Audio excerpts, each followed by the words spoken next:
परिचय। देखो राधिका, मिट्टी में एक नया पौधा उग रहा है। हाँ राहुल, केवल 2 छोटी पत्तियां ही ऊपर आई हैं। राधिका, क्या सभी पौधे इसी तरह बढ़ते हैं? नहीं राहुल, और भी विभिन्न तरीके हैं जिनसे नए पौधे जन्म लेते हैं। बच्चों, इस पाठ में हम जानेंगे कि पौधों में जनन किस प्रकार होता है। आओ सीखें।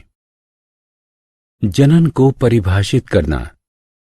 पौधों में जनन के विभिन्न प्रकारों को पहचानना। बीजों से नए पौधों की उत्पत्ति को जानना। बीजों के अंकुरण की प्रक्रिया को समझना। बीजों के प्रकीर्णन के बारे में जानना। फलों के स्फुटन को समझना। विभिन्न फसलों को पहचानना। फसलों की अच्छी उपज कैसे प्राप्त की जाए, इस पर चर्चा करना। जनन वह प्रक्रिया जिसके तहत एक जीव अपनी ही तरह के दूसरे जीव को उत्पन्न करता है, जनन कहलाती है। पौधों में जनन। पौधे विभिन्न प्रकार से जनन करते हैं। ज्यादातर पुष्पीय पौधे बीज उत्पन्न करते हैं। कुछ पौधों में बीज का उत्पादन नहीं होता। वे बीजाणु उत्पादन करते हैं, जो नए पौधे में विकसित हो सकते हैं। कुछ पौधे अपने विभिन्न कायिक भागों से जनन कर सकते हैं। उदाहरण, आलू को उसके उस भूमिगत तने से विकसित किया जा सकता है जिस पर कलिकाएं उपस्थित हों। गुलाब, मनी प्लांट और गन्ने को उनके तने की कलमों से विकसित किया जा सकता है।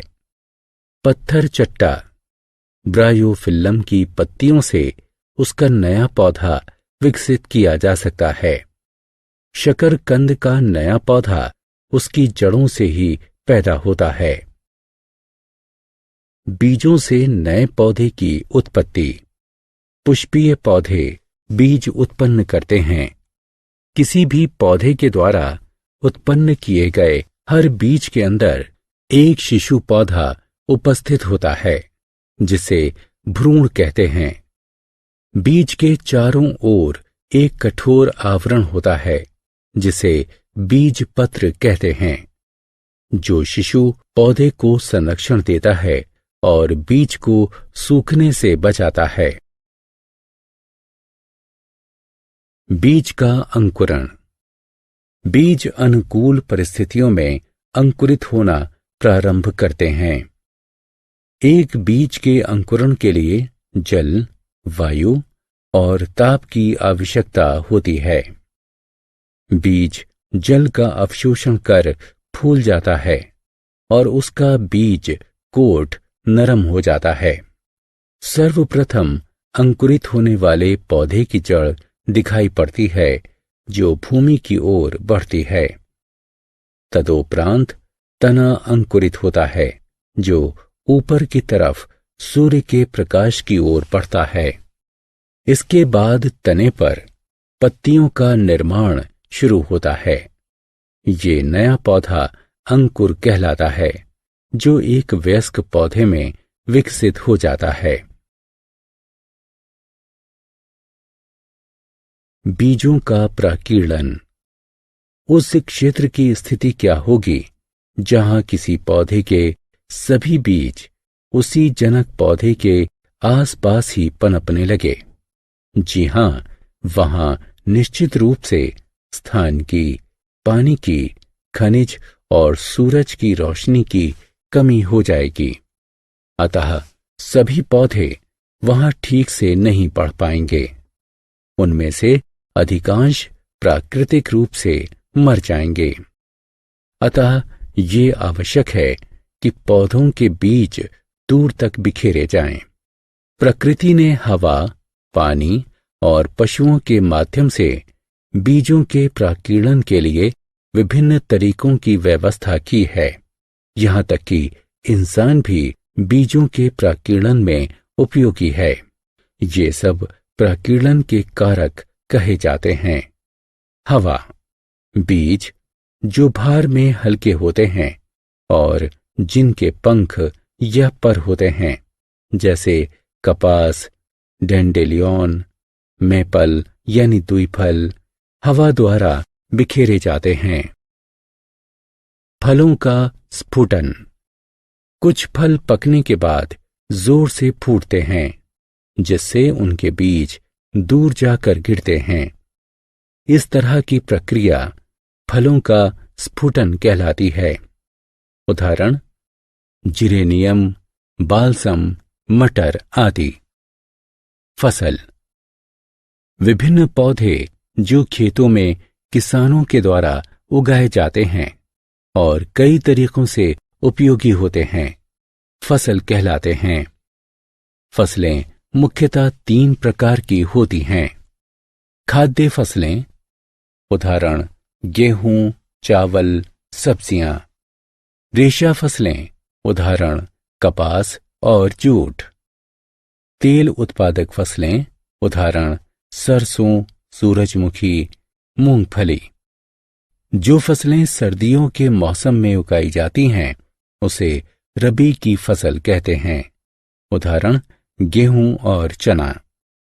जो फसलें गर्मियों के मौसम में उगाई जाती हैं, उसे खरीफ की फसल कहते हैं, उदाहरण चावल, ज्वार, मक्का, बाजरा।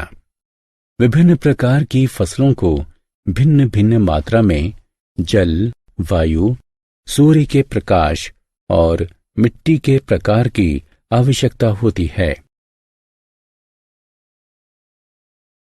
आओ खेलें। कॉलम अ का कॉलम ब से मिलान करें।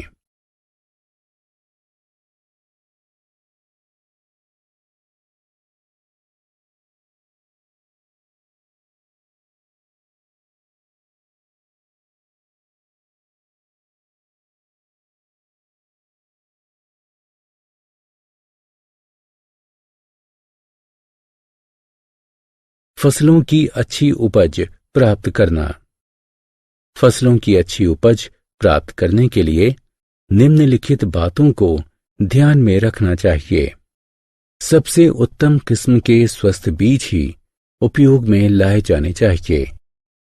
बीज बोने से पहले मिट्टी को जोतकर उसमें खाद या उर्वरक मिलाकर तैयार कर लेना चाहिए।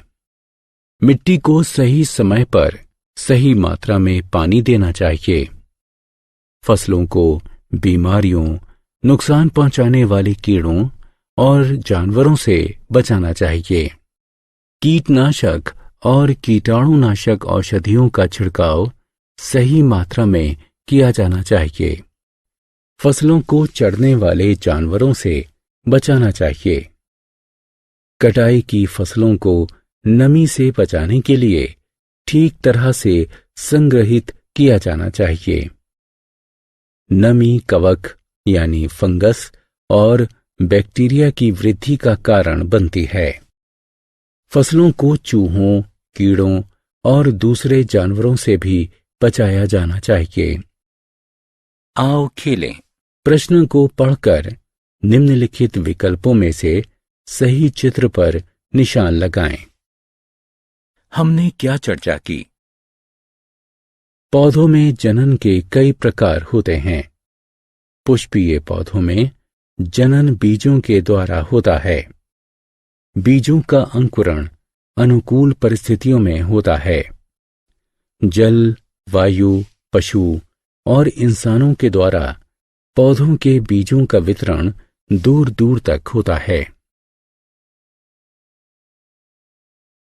विभिन्न प्रकार की फसलों को भली भांति विकसित होने के लिए भिन्न भिन्न जलवायु परिस्थितियों की आवश्यकता होती है।